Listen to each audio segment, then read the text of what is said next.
¿Qué es dignidad? Dignidad indica el respeto y la estima que todos los seres humanos merecen, y se afirma de quien posee un nivel de calidad humana irreprochable. La dignidad es la cualidad de digno, que significa valioso, con honor, merecedor, y el término dignidad deriva del vocablo en latín dignitas. En el preámbulo de la Declaración Universal de los Derechos Humanos de 1948, habla de la dignidad intrínseca de todos los miembros de la familia humana y luego afirma en su artículo 1 que todos los seres humanos nacen libres e iguales en dignidad y derechos. La dignidad humana, por lo tanto, es innata, positiva y fomenta la sensación de plenitud, satisfacción, reforzando la personalidad. La esclavitud, por ejemplo, es lo contrario de la dignidad, ya que no se tratan a las personas como tal, ni como dignas, sino que es esclavo que no es considerado una persona humana, sino un objeto. En la dignidad también es el respeto y la estima que se merece una cosa o una acción. Es una excelencia en realce de esa cosa o acción. Se habla de dignidad si las personas en su manera de comportarse lo hacen con gravedad, decencia, caballerosidad, nobleza, decoro, lealtad, generosidad, hidalguía y pundonor. Por ejemplo, a la hora de cumplir con los compromisos, la dignidad se refiere a la formalidad, a la honestidad y a la honra de las personas. En términos de excelencias, la dignidad es un cargo honorífico o un puesto de gran autoridad, prestigio y honor. Por ejemplo, los cargos políticos como el cargo del rey, del presidente o del emperador.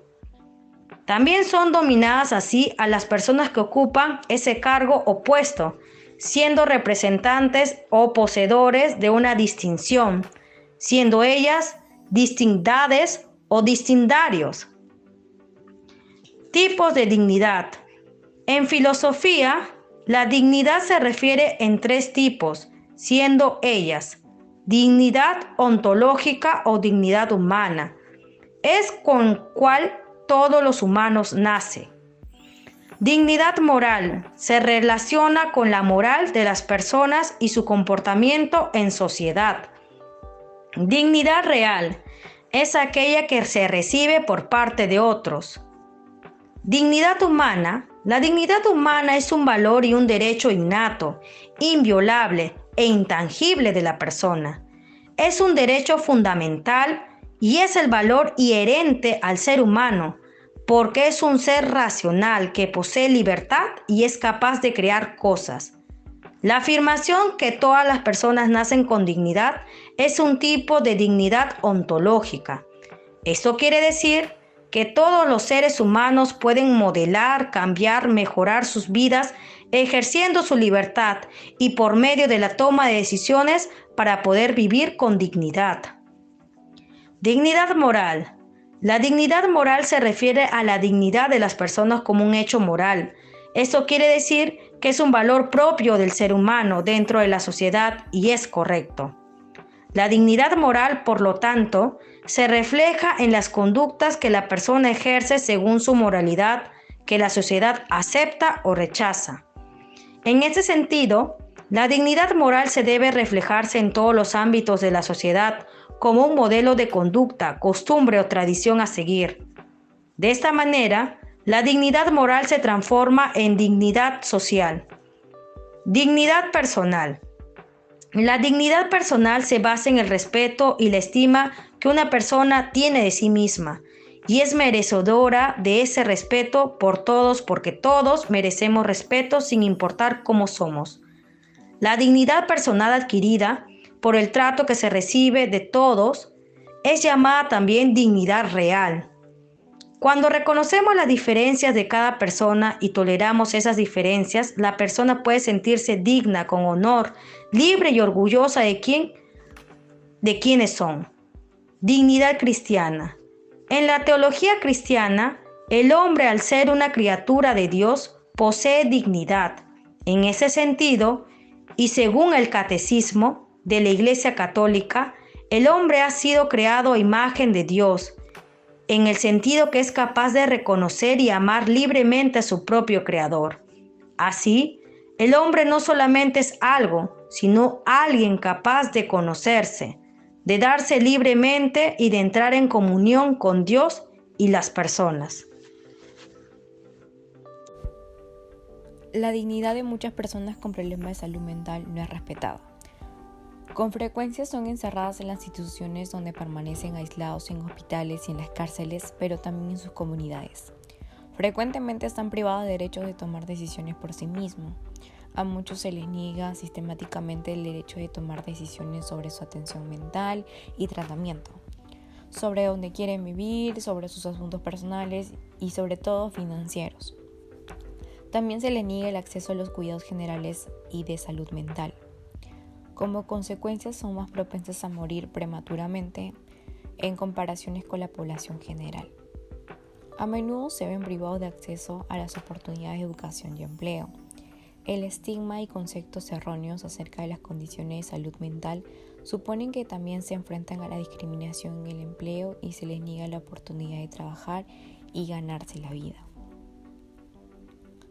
Los niños con problemas de salud mental también son frecuentemente excluidos de las oportunidades educativas.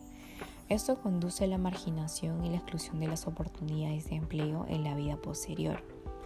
Se les impide participar plenamente en la sociedad.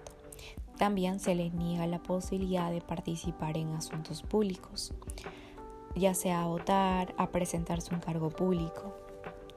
No se les da la oportunidad de participar en los procesos de tomar decisiones sobre cuestiones que les afectan, como la política y la reforma legislativa o sobre todo de servicios.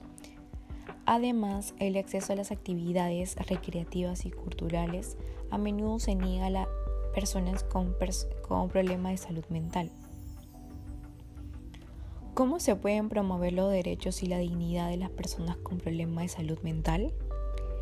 En el sistema de atención de salud mental hay que proporcionar mejor apoyo y atención a las personas con problemas de salud mental mediante la prestación de servicios basados en la comunidad, incluyendo un enfoque de recuperación que inspire esperanza y ayuda a las personas a alcanzar sus metas y aspiraciones. Respetando la autonomía de las personas, incluyendo sus derechos a tomar sus propias decisiones sobre su tratamiento y atención. Y garantizando el acceso de una atención de buena calidad que promueve los derechos humanos, ya sea accesible a las necesidades de la gente y respete sus valores, opciones y preferencias. Torres, en el año 2015, en su investigación titulada Fundamentos filosóficos de la dignidad humana y su incidencia en los derechos humanos, llegó a las siguientes conclusiones. La dignidad del hombre es el resultado de la suma de 5 factores o variables de mucha importancia para el derecho a la libertad humana. Estos son vida, libertad, justicia, paz y honor, todos ellos fundados en los derechos humanos. Asimismo, la libertad como elemento de la dignidad está fuertemente ligada a las demás y de manera multidireccional entre todas, otorgándole carácter esencial a la dignidad humana dentro de los derechos humanos. Dentro de 50 carpetas fiscales de menores víctimas de traición del derecho a la dignidad, visualizando los informes de los magistrados, había denuncias de acoso sexual, tocamientos indebidos y otros, de las cuales las víctimas fueron maltratadas de forma inhumana, con discriminación, vulnerando su dignidad como persona, y a su vez solo se sancionaron a 10 de ellas, las cuales tenían como evidencias físicas como audios, fotos y videos, siendo las sanciones de reparación civil a las víctimas y libertad condicional, es decir, el 80% de los expedientes se archivaron por carencias de pruebas contra el delito para la sanción correspondiente.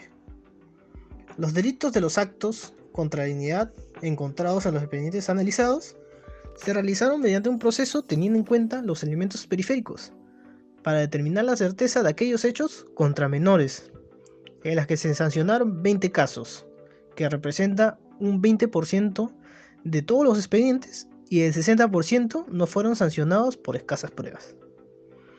Uno de los casos en los que se vulneró la dignidad humana es el caso del penal Miguel Castro versus Perú, en la cual la Corte IDH, al analizar el alcance de las violaciones derivadas del hecho, nos dice que las internas fueron sometidas durante un tiempo prolongado de periodo a la desnudez, forzadas y señaladas. Estos nos señalan que los elementos determinantes de este caso para configurar la violación de la dignidad humana estuvieron fundados por las circunstancias en las que se desarrollaron los hechos. Es decir, no solo la privación de la libertad, sino el ser sometidas a la desnudez y ser observadas, entre otras consideraciones. La Corte calificó como degradantes, teniendo en cuenta, por supuesto, que se trataba de mujeres. Según el criterio del Tribunal Interamericano como fundamento a la Convención de Belén, resultan inaccesibles y especialmente graves ciertas violaciones contra las mujeres, en tanto son personas especialmente vulnerables y discriminadas desde varios ámbitos. Conclusiones sobre el derecho a la dignidad. En conclusión, la dignidad es el conjunto conformado por aquellas condiciones mínimas que le permiten al ser humano tener la libertad para realizarse como persona, que nace de la necesidad de buscar mecanismos o instrumentos adecuados para el respeto y protección efectiva de dicho valor supremo. En vista de que los derechos fundamentales son elementos esenciales de todo ordenamiento jurídico y siendo uno de ellos el debido proceso, su existencia no depende de un reconocimiento expreso en la Constitución política, puesto que la base de ella es la dignidad humana y ésta no puede restringirse a una enumeración taxativa de derechos. Pasando al siguiente tema, la salud mental, es bastante común escuchar que las personas utilizan esos términos como si fueran sinónimos. Sin embargo, salud mental y enfermedad mental son dos cosas muy diferentes, lo explicaremos. La salud mental influye en el bienestar emocional, psicológico y social de una persona. También determina cómo un ser humano maneja el estrés, en relacionarse con otras personas y tomar decisiones. La enfermedad o trastorno mental responde al porcentaje más alto de problemas de salud en Estados Unidos. Altera la forma de pensar de una persona, su comportamiento y su estado de ánimo. Lo más conocido es la depresión, la esquizofrenia y el trastorno bipolar. Hay condiciones que son pasajeras, mientras que las enfermedades o trastornos mentales son permanentes y afectan la habilidad de funcionar día a día. Puede que la salud mental de una persona esté siendo severamente afectada, pero eso no significa necesariamente que no tenga o que vaya a desarrollar una enfermedad mental. Mientras que, por otra parte, pueda que una persona que sí tenga enfermedad mental pueda tener periodos de antiemoción, bipolaridad social. Conozca las señales de advertencia. Es muy importante identificar las señales de advertencia que podrían indicar que usted o un ser querido pueda tener un problema de salud mental. Dejar de compartir con personas o situaciones que solía disfrutar, padecer de trastornos de sueño como el insomnio, tener niveles de energía por debajo de lo normal, consumir drogas o alcohol en exceso, sufrir cambios de humor repentinos que afectan sus relaciones. Por otro lado, en definitiva podemos concluir que el derecho a la salud mental es uno de los más vulnerados en nuestra sociedad. No se tiene ningún respeto ni consideración con las personas que padecen de trastornos mentales. Tampoco existen programas de implementación de personal capacitado en las comunidades de acuerdo a su población. En este caso, estamos hablando de los psicólogos. Y mucho menos existe un ente regulador eficaz que controle con excelencia los procesos administrativos para sacar adelante los pocos programas de salud mental pública que se promocionan. Por tanto, es imperativo que se modifique todo el esquema sobre salud mental en el país, pasando por desarrollar programas adecuados a los diferentes ámbitos socioculturales, regular el reparto del presupuesto destinado a la salud mental y, por último, afianzar el monitoreo del cumplimiento de las leyes que protegen a la salud.